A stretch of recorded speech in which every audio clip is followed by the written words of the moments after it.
Hello, everyone. Welcome to the 21 Hats podcast. I'm your host, Lauren Feldman. Side hustles have gone mainstream. More employees than ever are starting businesses of their own. Sometimes to earn extra income, sometimes as insurance against layoffs, and sometimes because they dream of becoming entrepreneurs themselves. But what does that mean for the businesses they already work for? If you invest months in training an employee, isn't it fair to expect that person to devote their best energy to helping your company grow? That's not an immediate concern for Lena McGuire, who's still a solopreneur.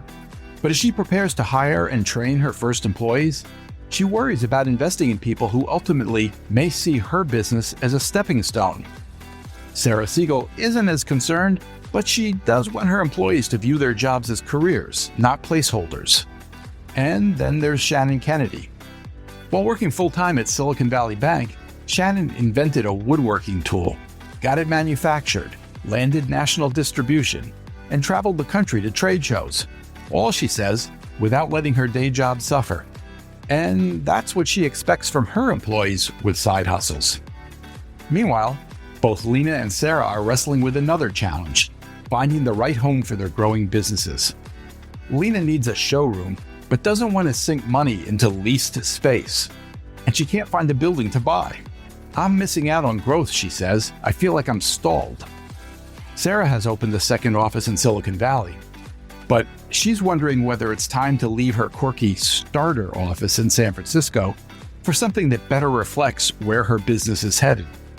Buying would be ideal, but that's easier said than done in San Francisco these days. Plus, Sarah recently did something she hadn't done in almost a decade as a business owner. She turned on an out-of-office message and actually unplugged for a vacation. Spoiler alert, there was only one real crisis. Even in good times, owning and running a business can be a lonely pursuit. Our hope is that these weekly conversations let owners know they are not alone in facing challenges. In fact, that's the whole idea behind the 21 Hats community. Engaging with other owners to get the kinds of insight only another owner can offer. If you're interested in learning more, you can sign up for the Morning Report newsletter, which offers examples 3 days a week of owners confronting challenges and seizing opportunities. We highlight all of the most important stories for business owners so you don't have to go looking for them. Just search the 21 Hats Morning Report to subscribe. Joining me this week on the podcast are Channon Kennedy, CEO of Kiwi Vision, which is based in San Francisco and manufactures the Morgan Square measuring tool. Lena McGuire, CEO of Spoka Kitchen and Bath, which is based near Syracuse, New York, and designs and manages home remodeling projects. And Sarah Segal, CEO of Segal Communications, a public relations firm based in San Francisco. The episode is titled, I Want My Employees Building My Business, Not Theirs. Before we get started, this episode is brought to you by Grasshopper Bank, a full-service digital bank. I recently had a conversation with Mike Butler, who is CEO of Grasshopper. In this portion of our conversation, I asked Mike whether Grasshopper has been able to make it any less onerous to apply for a loan. The one place that I hear owners talking about most frequently in terms of time and bureaucracy and difficulty is in applying for loans, and that at some banks that application process can be almost never-ending. Is that an area that you've been able to address? I could spend forever here with you on this, but in our early stages of moving into digital, you find out that paper-generated questions and data requests that are being made by a lot of traditional banks today are no longer really necessary when it comes to making a good credit decision. There is so much data out there that we use today in our scorecards that allow us to make a really good credit decision about a particular client and reduce that friction. That's the word we battle all the time, right? Is how can we eliminate the friction in the process? So asking people simple questions like, actually, what do you do for a living? I don't need to ask that question, I know, because I know based on the data that I can get out there about the individual company, I know what business they're in. They don't have to tell me. Sometimes I don't have to even ask what their financial position is. because I can also get that via the data sources that we pull down. We have two particular loans that we like to talk about with small businesses. One is just a regular term loan in which clients can apply and fill out an application in literally minutes with maybe answering 15 questions versus 50. And you're going to get an answer back fairly quickly. Now, it's not always yes, but you're going to know fairly quickly whether or not we think we can provide you financing. And again, I can't be all things to all people, and I can't provide credit to everybody, but I'm going to tell you quickly whether or not I can or I can't. And then I'm going to go through the process fairly quickly. And then the other is an SBA loan. The SBA loan is traditionally very, very paper intense, time consuming. And we've spent a lot of time digitizing it and using scorecards to, be able to make credit decisions within the guidelines of the SBA that allow clients to, again, answer 15 versus 50 questions that will allow them access to that credit that they're looking for. So I hate to make it this simple, but when you think about how we used to operate day in and day out in all of retail and how time consuming it might have been, all we're trying to do is reduce all of that friction using technology. What really bothers them is how long it can take to get an answer of no.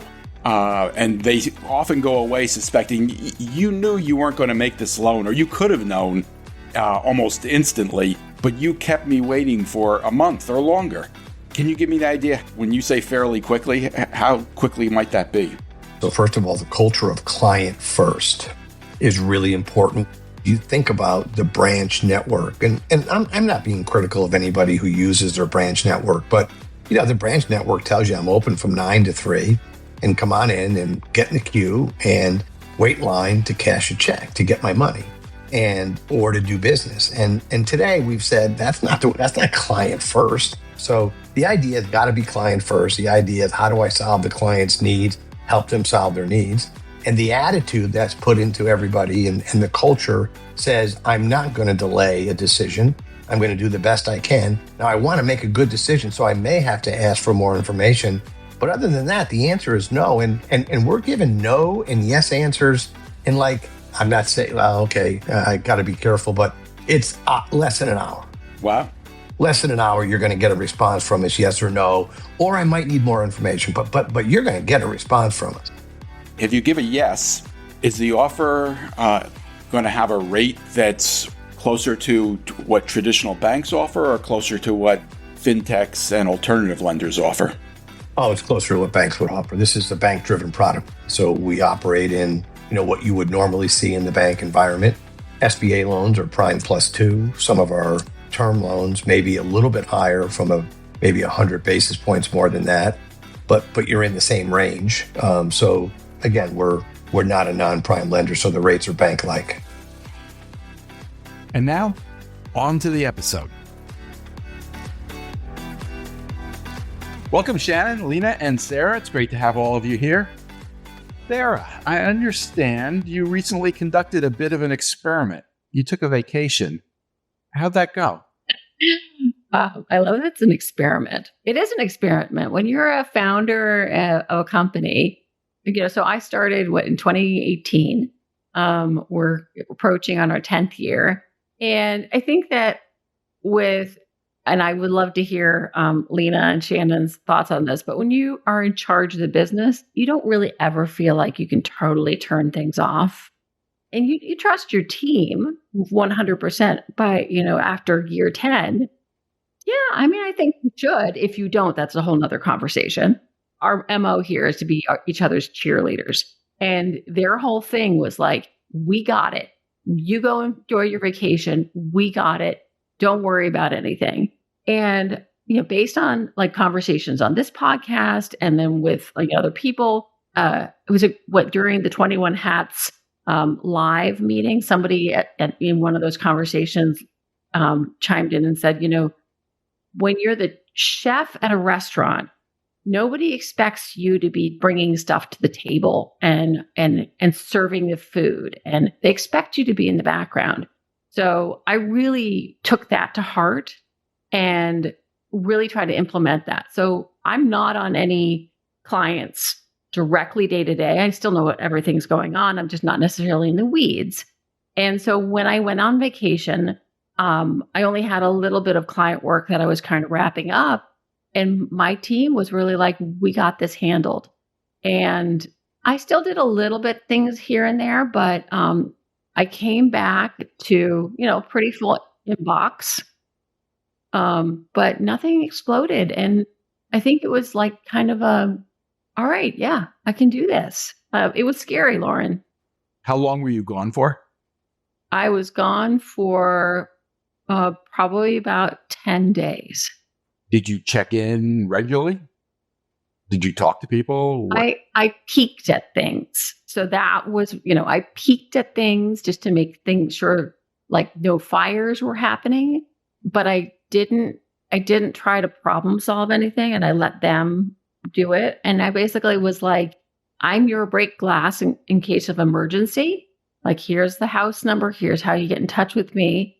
But Lauren, it was the first time I've ever put an out of office on my email since starting. I've never put an out of office on my email. So it went pretty well. I mean, like, I might do it again. Well, William Vanderbloemen has spoken here many times about how he started the process of taking longer and longer vacations every summer. I think he started with a couple of weeks and got up to over a couple of months with the goal in mind of, proving that the business can operate without him and giving people room to do what they do. Yeah. And one thing interesting is that I think I was less worried about my employees handling things. I was more worried about clients being annoyed that I wasn't available to them. I did have one client that was not thrilled that I was on vacation while they were going through a bit of a crisis. But that's another story. But, I held true to it and did it. But most of my clients were like, I hope you had a great vacation. Did you have a good time? We're so glad you're back. Like, there was a lot of positive reinforcement all around. So I wouldn't have done it so calmly, 3 years ago. But like now I feel like I've hit this place where I'm like, I have people and they're doing the things. Tell us what the client crisis was that came up while you were away. Oh, well, that was the social media crisis. So this is a client who had hired us as kind of a favor to help them get a presence up for a small business. And they didn't really want us to create the content, but more just deal with the scheduling and the analytics and, all the tools that we know how to use to make social media go better, in terms of carousels being highly valued by Instagram these days and, video being so valuable. So they hired us to kind of be the doers on that. And the client was still kind of involved in the weeds on the back end, and unfortunately clicked a link through a message that they had received through Meta Business that ended up being phishing, and took down her entire account and started charging thousands of dollars using her ad account through the Meta account. It was a mess of a mess of a mess. And my team, through due diligence, got it up and running again, but it wasn't without total panic from our client. They were obviously distressed because they had a certain number of followers and didn't want to lose it. But they were, texting my team at all hours, like 6:30 a.m. on a Sunday morning, like way late at night. I know it was a lot. And it was a crisis, and I get that, but I don't know that every communication was crisis 6 a.m. texting worth. We talked about that the last time you were on. You were talking about having to issue some guidelines to clients. Yeah, this is like the perfect example. So when I send out an email to all my clients, new clients, saying, hey, these are our hours and we'll respond to you if there's a burning building after these hours, but don't don't bug my team during off hours because they need to like recharge just like everybody else. She has that email. I sent it to her. I think that she just forgot. Or wasn't this a burning building situation? It was, but we weren't even contracted to do crisis communications for her. Oh, but it gets worse, Lauren. So we got it back up and running, and through a couple other bad decisions, it got taken down again. So we think it's like it may be dead in the water. We're now, threatening legal. Taken down again because of a mistake the client made in operating it? It was a mistake. It was a multi-factor mistake. It was pushing too hard, too quickly to get up and running in terms of the ads account. It was misinformation provided to us by Meta to get re-verified. There were a lot of factors, but here's the thing, and this is what I came up with, is that we're really good at crisis communications, like really good at crisis communications. But when it comes to social media and dealing with the technical side of social media channels being compromised, it's a huge time suck for my team. And so we're now looking for a third-party partner that we can refer our clients to, because they don't have to have any idea about the editorial content or the goals of the brand or anything that we need to do. They just need to fix it. And so we're now on the search, and maybe somebody on your podcast hears this, for a third-party, Meta whisperer who we can refer business to. I'm confused about one thing, Sarah. It's not entirely clear to me why this should have even been your problem. It wasn't. A phishing episode sounds like a matter that IT should deal with. Why were you dealing with that? And on top of that, to what extent is it crisis communications? Because that sounds like putting out a public statement to explain something that's gone awry, and that doesn't seem to apply here, or does it? It's not really crisis communications, but it's a crisis. It's a crisis, right? They got everything taken down. And in terms of IT, what IT are you talking about? Who's IT? The clients, not yours. Well, yeah. No, but this is a small proprietor. They don't have IT. I don't even have IT, Lauren. I am IT.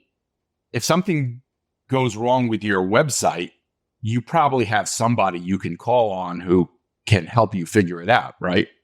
Yeah, I have a webmaster or whatever. But yes, that's another. We are starting to look into having somebody join us in a fractional IT capacity. We have that for HR. We have that for finance. But having somebody that can troubleshoot on problems, sure. But yeah, they didn't have IT. A lot of these small business owners don't. I can't expect them to. I understand that completely, but that doesn't necessarily make it your problem to solve, right? It's not my problem. But as far as the client, like they don't know who else to go to. And at that time, I don't have somebody I can refer them out to right now, but we are actively looking for somebody we can refer them out to, because it just takes my team off of the focus of what they need to be doing, which is the comms side of things. And, we're pretty, savvy with these, with how to deal with Meta and how to deal with these things. Like my son got his Twitter account hacked earlier this year. And it took me 3 or 4 days, but I got it back because he also was phished by somebody and clicked onto something. So we just need somebody else to be able to, it's not our area of expertise, Lauren, and I don't have something set up for it. So that was a good learning opportunity for me, that like, okay, we need to have somebody we can rely on to refer people to, because not my job. This is the biggest problem that you had to solve. Dealing with Meta. Oh no, it goes into like a void. Meta is like probably the worst customer service that you have ever encountered. Like if anything were to ever go wrong with your channels, like you are in trouble, because it's like all auto response. I'm sure a lot of it's AI driven response. Getting a real person that can look into it, it is probably the worst customer service I've ever experienced. Have you done any training of your staff to help them avoid clicking on the wrong thing? My director of operations is looking into finding somebody to do that. Yes. All right, next question. I'm curious if there's a particular decision that any of you have made over the time that you've been running your businesses that continues to bounce around in your mind, something that you keep thinking about, wondering whether you did the right thing or not. Okay, got one. Sometimes you don't want to admit or even really want to talk about it. It's under there. Well, I would say it's actually my manufacturer. And I say that in the sense is it's not that I don't trust or don't think that they're delivered or what have you, but I am really struggling with the possibility of interruption. So my manufacturer is stateside, but then my product is basically made overseas and I have to wait for it to come in. But what I'm starting to realize is at first it was more like a partner type thing. But as I'm seeing it and things are starting to evolve, what I'm starting to notice is, maybe it was the tariffs or I don't know what have you, but all of these random fees are starting to pop up that didn't exist before. So now it's like I'm having to, I feel like, okay, yes, I'm going to be ordering this product, but if you agree to help me in the original state of my business, that's something we do. And we probably just need to have this conversation. And now all of a sudden there's these fees and you're getting paid before I do. Kind of have a problem with that. I'm sure things change and things evolve and it probably just needs to be a discussion about it. But I know that I need more than one manufacturer. I know that I wanted to bring it stateside. And I know they talk about things being made in the US being expensive. However, I think once I analyze the landing costs, that might change my mind when you're considering how much is actually going to, whether it's, the quality control piece of it, the boxing, the shipping, the people who are in between you and your the person you're actually getting it from. And it's obvious there's going to be some, cost to that, but are they hidden? Are they really disclosed? I'm not sure. So that's a part that I'm just, I need to tighten up and make sure that there's a clear expectation and agreement of what we're having. And then again, like I said, as finding someone, a manufacturer to fabricate my product closer, locally, or however that looks. So it's just been something I've been struggling with. I never set out to make my product. I am not a manufacturer. I'm not in any of that. So perhaps I may have been a little too trusting up front and getting more educated along the way, which is fine. That's, I consider that to be growth. But that's one thing, I think, a decision that I need to focus on, determine, clarify, get it right. It's just something like, they say, trust your gut kind of thing and make sure that I need to look at that. So, because there's so many different parts of a, small business, like, Sarah was saying, you got your hands in everything. I've laughed jokingly now because I really do feel like I probably have like 23 personalities depending on what I'm doing in the roles and everything else. We call them hats, Shannon. It's 21 hats, right? You're right. You were exactly right. That's exactly what we're doing. So that is a burning decision on my end that I need to get clarity on myself and then address, I think. Just to make sure it's clear, you said that your manufacturer is stateside, meaning that the company is headquartered here, but they're outsourcing the actual manufacturing of the product to China? No, it's in Vietnam. And you would love to find someone who would actually do the manufacturing here in the U.S. Have you Yes. started the process of trying to look into that? I have. I need another hat for that because that's something I need someone to focus on. I mean, I would love to hire. There's so much stuff that I have to do, but I have been looking. I've been putting it out there. I have some versions, but I need to. It needs more attention to do that. But that has always been a goal for me. You should talk to Liz. She's done so much research on U.S. manufacturing for her city bins. Like, she just may be able to put you in the right direction in terms of finding local manufacturers. There are outfits, and I know Liz has talked to some of them, that actually will help you do that research. That would be amazing. Yes, I will reach out to Liz. It's something that's right there. I feel like I'm right here on this hill. I've got my foot on the gas in 2026. I feel like I'm Thelma and Louise. I'm either going to make it across to the other side or I'm going to hit the mountain. I'm ready for it, but that is important. I don't want to run out and be stuck. And, just if something were to happen, what do I do? You can't just have one, and that would interrupt my entire business. How about you, Lena? Is there a decision that you continue to wrestle with? Sure. I'm always second guessing you. I want to buy a building, and I attempted to purchase a building, and that deal didn't go through. As time goes by, interest rates are going up, prices are going up, and I'm wondering if I really made a mistake by not just leasing a space for a temporary kind of situation. But I keep coming back to, no, it's right to go ahead and do the building because the build out costs and time and effort are so massive that I just don't want to waste all that. In the meantime, it's been over a year since I made that decision to actually, sign a contract saying I want to buy this building. So I just feel like I'm missing out on sales. I'm missing out on growth. I feel like I'm stalled because I've made a decision to buy a building and I'm not moving forward with getting a bigger showroom in place, a nicer showroom with better quality products, because I just don't have the space to expand. So I'm in a small space and I feel like I'm suffocating a little bit. So yeah, I think about it almost on a daily basis. Like, every time I walk into the showroom, it's like, yeah, this is a mess. I need to do something about this. And then I'll start looking again with the realtors and looking at buildings. There just isn't anything that fits my particular needs. And I have to wait until something comes up. And, Jay's been saying all the time, nobody's moving, nobody's doing anything. It's the same with businesses. They're hanging on to the real estate because the real estate is the value. So they don't want to sell it. So, and I'm trying to buy something. So yeah, it's frustrating. You see a path ahead? I mean, is there an alternative to just going back to the real estate agents and asking if there's something new on the market? I check with that regularly, but my thoughts now are like, well, maybe I should just lease something because I don't know how long it's going to be. So it's like reversing the decision that took me so long to come to. And I know I came to the decision to buy because it was fiscally responsible. It was a good use of my time and my resources.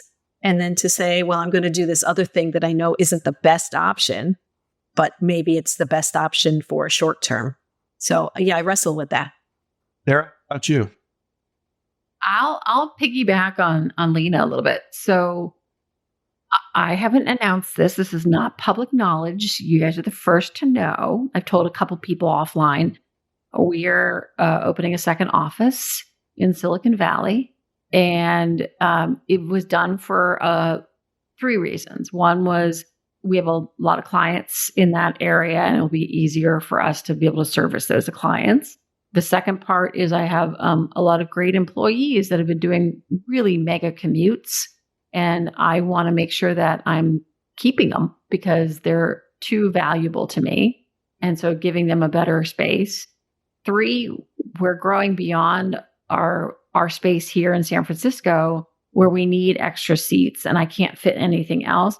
And then 4, I've actually, San Jose is a much bigger market than San Francisco, like just more people, more businesses, this and that. And I've actually lost opportunities to work with companies because we didn't have a physical presence there. So a lot of decisions went into it. We will probably officially be working out of that office next month. But the big decision I'm working on right now is not something that I've made yet, but I love my office in San Francisco. It's this funky old place. It's in Chinatown. It's 2 stories. It's cute as can be, but it's a little bit more on the funky side. And as we get bigger clients, like I want to be able to have an office that's a little more sophisticated. So when they come in, it's like dress for the job you want, and there's like little things that we don't have. Like we don't have a full kitchen, which is kind of annoying, but we work around it. We have nobody that can accept packages, which is like they're logistical issues with our space. No elevator, that kind of stuff. But it's been a great place. And I love my landlords. Like I love them. They're so easy and so nice. But I kind of want to step up our game and just be a little bit more sophisticated to match the kind of clients that we want to grow into. And so that will be a decision that will probably cost me money. Our lease doesn't run out until next spring in May. But I've already been like thinking about it hardcore because it'll be a little bit more expensive and I have to do the whole thing. And maybe I should just stay here for another several years and see how it works. Because San Francisco real estate, it's like with all the AI companies popping up, it's not cheap. Chinatown, where I am, tends to be a little less expensive because it's not like cool for AI companies.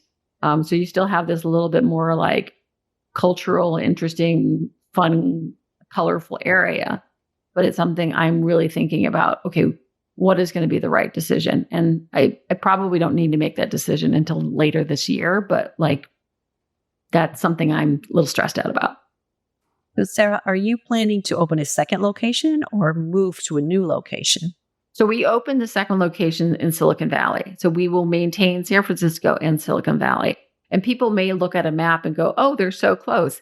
They're not really that close. It's about, I went from my office to the other office yesterday, and it's about an hour and a half each way. And it's not easy. And there's a lot of great talent down there too that I'm probably missing out on because they just don't want to like have to. And there's a lot of more businesses, a lot of money. You see, San Jose is a bigger city population wise than San Francisco. Will you keep your location that you have in Chinatown? I'll keep one in San Francisco. I don't know if I'll keep this particular space because it's my starter home, you know? It is. It's your baby. When my husband and I moved to California, we're like, oh, this is a cute house. We're going to get it. It's our starter home. It's now our forever home because we can't afford to move because like California real estate is like mind-blowingly dumb. But this has really just been our starter home. And do we keep the starter home and do I put money into it and make it nicer? Like, I don't know what to do. You've talked here quite a bit about how your agency is not focused on finding tech clients. No. But you're going to Silicon Valley now to open another office. Are you thinking of changing who you... No. But here's the thing about tech, and specifically with AI and a lot of tech companies, is they need an agency that can do the tech PR. Where we come in, and we do have tech clients, we do their events because like a tech agency is not going to have the capacity to do that. Like we're working with a company that lets people create feature-length films through their platform. And they're doing premieres of these films around the United States. And so we're helping them with those events. Our job is to get the content creators to show up and learn about the platforms and get people seeing the democratization of these kind of platforms so anybody can make a feature film. And it doesn't have to have the billions of dollars that is required by Hollywood. If you do decide to move your San Francisco office and do something different there, have you given up on the idea of being able to buy something? Is that just out of the realm of possibility, or? I look at all the listings. I don't know what listings you guys looked at, but I look at all the listings and I watch things. But I like a diamond in a rough. It's hard to lease something and fix it up. Like that kind of pains me a little bit because I'm investing in somebody else's property. So I'm never going to invest as much as I want if it was my own property. So like Lena, if you can do your own space and make it your own and have a space that you're happy with, I mean, even if you end up like retiring someday, you still have this great property that then becomes a source of revenue for you. So there's a long-term value in that. And I don't know that I have the funds to invest in my particular area, but I admire anybody who can do that. And I'm even looking at fixer-uppers. I don't have to have something nice. I just need location, and it has to be multi-use because I have to be able to have trucks bring in cabinetry, and I have to have foot traffic where clients are able to come in also. So most warehouses are in industrial areas, and most retail shops are in commuter and village type settings. So it's a little bit of a hard thing with trying to bridge that gap where I'm ready for a real showroom with one dock, as opposed to somebody who has a 5,000 or 10,000 square foot showroom and then has a separate warehouse somewhere else where the property is less expensive. So bridging the gap could take years. So trying to find that multi-flex space it's rough. And then, it has to be in a place where clients are willing to go. I can fix anything and make it look great. But if clients won't go there, it's useless to even put any money into it. I've actually kind of been looking at grant money too, like to see whether or not, as a woman-owned business, like there's dollars out there where you can get access to grant money to help grow your business. Yeah, a lot of that's in the cities. So there's some economic development zones, which I'm very interested in, but they're scary neighborhoods. And my higher end clients are not going to drive through those places. And a lot of the neighborhoods are like that. Gives out the grants you're talking about, Sarah. Where have you found that? There's no one-stop shopping, but there's a lot of like organizations that do provide grants to women founders and stuff. This is embarrassing. I've never registered. Like I've gotten halfway through the registration process of being a women-owned business. I know Shannon's done this. It's just like one of those things that I started and then I got busy and so I stopped. So I think that will help give me visibility and access to it.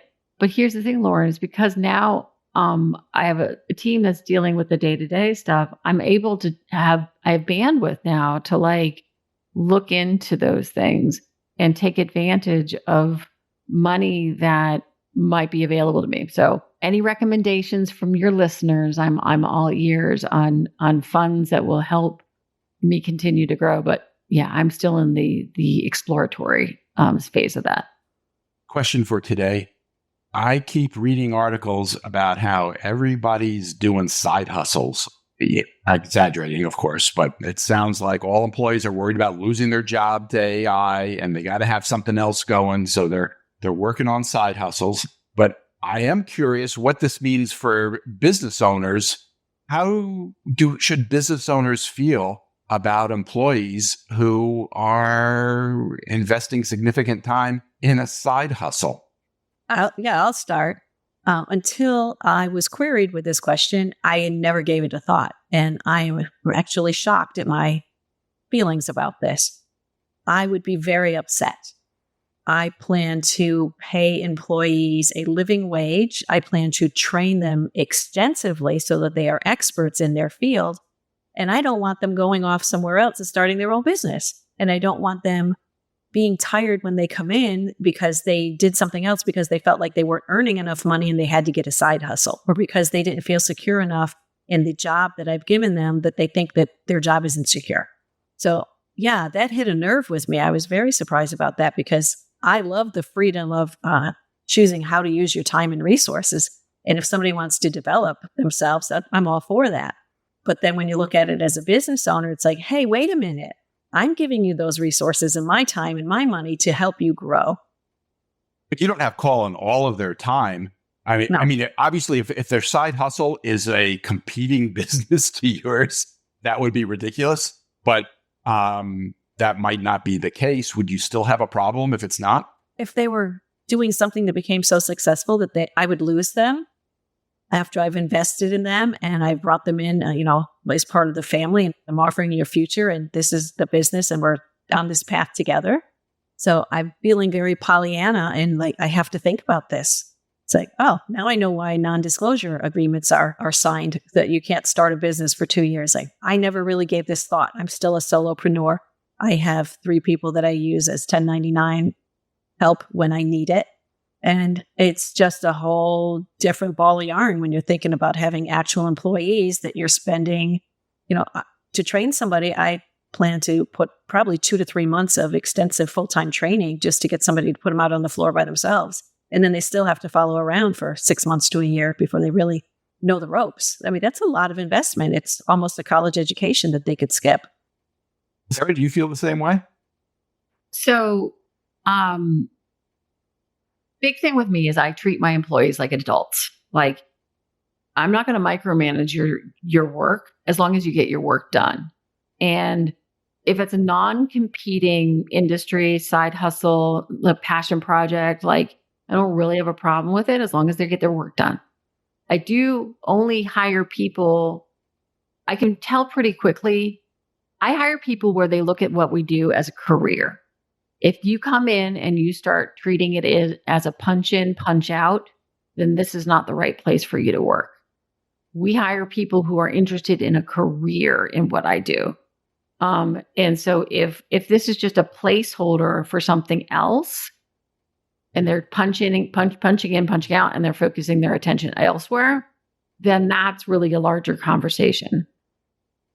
If there is a potential, like say a small client that doesn't really meet our threshold for work, and they want to do it as just a side hustle, like if it's below a certain monthly retainer, yeah, go for it. As long as it doesn't interfere with your work, I have no problem with you doing that as your side hustle. But the moment that it interferes with your deliverables and you're not being a good team member and you're calling in sick because you have to do something else and we find out, like it's kind of black and white. I want people that I hire to be wanting to work in my industry and not really have a passion project for selling real estate. Like pick one, pick a lane. You can't do two things well. I'm sorry. Two things could be true, though. They could be dedicated to the job with you, intent on having a career, but also realistic about the changes that are happening to our economy and wanting to protect themselves. And also they make good cupcakes or something and they want to pursue that on the side. Is that something you can live with? Yeah. Yeah, I can totally live with that. I mean, they better freaking bake cupcakes into the office on a regular basis. But, it's just as long as it doesn't interfere, as long as their extracurricular work doesn't put an undue burden on the rest of my team or make my clients feel like they're not important, then I have no problem with that. Channon, to some extent, you are the problem we're talking about here. Me? You. Yeah, you. Yeah, Miss Accidental Entrepreneur. I get that.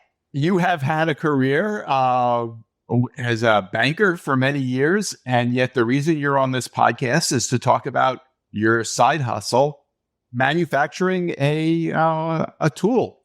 How has that gone for you? Has that been a problem in your relationship with your day job employer? No. So, I mean, I totally get it. There should be no conflict of interest if you're going to have a side hustle. Don't get me wrong. There just shouldn't be. There needs to be that trust. And, if you're going to have a side hustle, whatever it is, making cupcakes, making mortgage squares, I also truly agree that when you're at your job, you're at your job 100%. You show up, you show out, you do it magnificently. If that's what's paying your bills, that's what you show up to do. And I have this conversation often because people find out, they're like, wait, what? How are you doing this? Part of it is this way. I have been in banking for close to 30 years. I've done it all, done all kinds of things. No, I didn't set out to be an entrepreneur, but things change. And sometimes, side hustles can be seasonal. They can come and go. They may become a complement to your business. And I say that in the sense of my job is I talk to entrepreneurs all day. What am I? An entrepreneur. Your banking job is talking to entrepreneurs. Yes, I speak to founders and entrepreneurs. I speak with startups every day. So I'm able to bring in twofold, not only as an experienced banker and what they're seeking, but also living and breathing the pains that we're on this podcast talking about and being able to relate.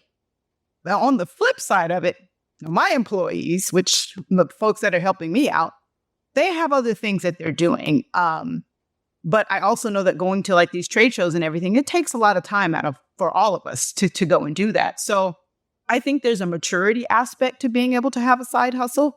There's just some things, like I said, if your job is investing in you, yeah, that's what you're there for. I mean, that you need to be able to have that conversation. There shouldn't be that lack of trust. As long as you work for someone else, you are always at somebody else's mercy. That is just by experience, things that I've had. I've seen people put their heart, love, and everything for years on end, and things happen. People get sick. Other things happen, and they die, things like that. And they never really get to do the things that they ever really wanted to do. So I'm twofold on it. I think you should be, if you're going to be at your job, you show up to your job. You do your job. Do your damn job. It's not that hard. When I'm at work, I am at work doing what I need to be doing. When I'm on my business, I'm doing my business. I tell people it's like my child is the Morgan Square. A lot of people on vacation, they're going to colleges or doing whatever that looks like as kids are growing. On my vacation, I am going out there and putting out, hey, I created this thing. Let's see how far I can take it. My first job out of college, by the way, was at a bank, Brown Brothers Harriman in Boston, that I couldn't explore anything else and couldn't figure out what I wanted to be. I would have never, explored journalism. I would never explored, communications. I would never moved into what I was doing. So I also try to have a level of flexibility where you don't know what you want to be when you grow up, when you're just out of college. You don't. I mean, I went from banking to broadcast journalism to public relations and communications. All of those have something that, there's a through line mostly, but I feel like it's only fair for me to afford my team, especially my young team, the ability to have those ideas of what they want to do. I had a woman that worked for me, and she was very clear. She's like, I think I want to go to law school. And she just graduated UCLA and is now working for a fancy law firm and doing crazy things. And we just hired an intern for the summer, super, super smart, but she also wants to go into law, which is totally fine, media law, what have you. And I'm like, hey, can I introduce you to the woman that used to work for me, who's now a lawyer? It might be a good connection for you. Channon, how far did you get with Morgan Square before you told your employers at the bank that you had a side hustle? I told them up front because there was going to be a publication with my face in it. So I really couldn't, so I let them know, that I was doing something, and they were like, okay, sure, no problem. They know I'm a CEO. They know what I do. They approved it, and they gave me the okay to be like, ooh, I could be out there. So I got this amazing PR team, right? So I'm out there left and right. But now I think it's more like, maybe they thought I was going to sell cupcakes. Maybe they thought I was going to be a DJ. Maybe they didn't know how far I was going to take it. So I wonder now, and I think maybe it's more of them putting the pieces like, wait, what the? Because I get that, how are you doing this? Because I've been putting in work for a decade now on this business, pieces and parts, because I have a job, I have a life, I've got other stuff to do. But I've been putting one foot in front of the other. So all you see now are kind of flowers coming out of the ground, but not all the work that I've been doing as a side hustle without telling everybody. So your side hustle is helping your job because you talk to entrepreneurs. You understand what they're going through, and there's a value they must see there. No, well, that's now. I haven't always had the same job for the past 30 years. I didn't always talk to founders. I wasn't speaking to entrepreneurs and founders when I started my journey. It's just now that they're intersecting. And that's within the past couple of years. I didn't always have that. It just so happened to align in that manner. You do a lot of traveling, Channon. You go to a lot of trade shows and stuff. Is that all vacation time? Well, I mean, I'm allowed to do on my vacation that's what I do. I mean, I go to trade shows, and a lot of the trade shows are over the weekends as well. It's one of those things. Yes, I do get to, I have the flexibility of being remote. So, I'll take a red eye somewhere, and I still do my job. I've never had any issues with that because that's my bread and butter. That's my livelihood. That is helping me with my business. I can't leave my job. It just doesn't work like that. I'm not, as a founder, most founders and startups and side hustles, they're not making any money. And in my mind, I'm like, well, if you were smart, you wouldn't mess up the people that are paying your bills. It doesn't make any sense to me. I live in California. Sarah was just talking. I can't afford not to have a steady income to live my life because I want to explore seeing what I can do with this tool. But here I am. But yes, I take my vacations, and people ask, well, how do you do it? I'm like, I'm allowed to do whatever I want on my vacation, just like you are. It's really never been a problem with your employer. No, because I show up, because I do my job, because I'm where I'm supposed to be. I travel for work as well. I do what I am supposed to do, so I don't allow there to be a reason to question what I'm doing. And that's where I say there's the maturity. I know what I need to be doing. Where would you draw the line with an employee of yours? It's kind of the same thing. If, I want the same thing that I'm doing. So because I show up, I expect my employees to show up for me when I need them. I know they're not going to be there all the time, but when I need their input, when I need them, where I need them to show up. I need communication. So I would expect my employees to do the exact same thing that I'm doing. Do your job. Don't make me track you down, and be excited about it. My thanks to Channon Kennedy, Lena McGuire, and Sarah Segal. And special thanks to our sponsor. This episode was brought to you by Grasshopper Bank. Thanks for listening, everyone. Before you go, if you get something out of these podcast episodes, it would be a huge favor to me and to the entire 21 Hats community if you could tell just one other owner about them. Your word of mouth, owner to owner, will always be the most effective way to build this community for all of us. And don't forget about our other offerings, the monthly mastermind on Zoom, where you get to join the conversation, the upcoming Succession Solutions Workshop, and our annual 21 Hats Live in-person events. And of course, if you have a question or suggestion, you can always email me at Loren, Loren, at 21hats.com. This episode was produced by Jess Thuberon, founder of Blank Word Productions. Thanks again for listening.